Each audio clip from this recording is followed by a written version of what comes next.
Emak tan rindu ke anak badan jioh di sinan golong digisa.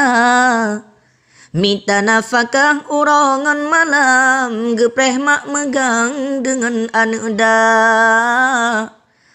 Anak hana trok ka enohat malam uro mak megang dile mata.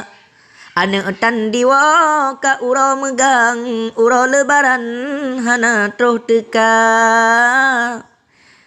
Timpan dalam on kaluh gihidang di dalam talam na aso kaya. Geduk tersidra foto ge pandang teringat ke anak badan golom digisa. Gekalan anak gop tengah bersalam teringat badan jantung hati mak. Kepeadaan rumah yang manyangnya ke mak sayang hana tasawa gisa. Emak hana perle rumah yang manyangan motor sedan ubung terbuka.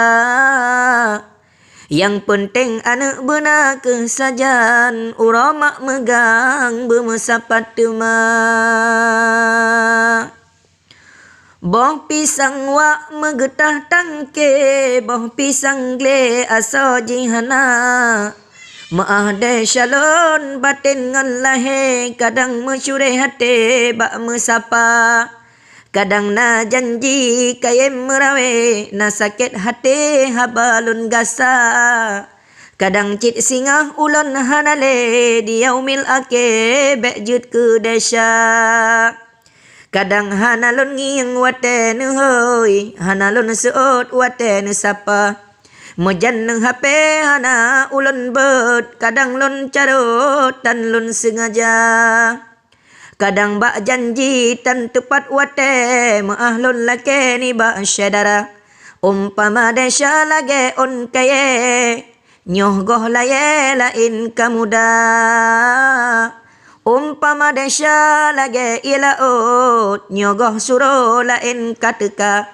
Pemaah desa lon yang ke uliket bek mesangkot pawot di padang masya.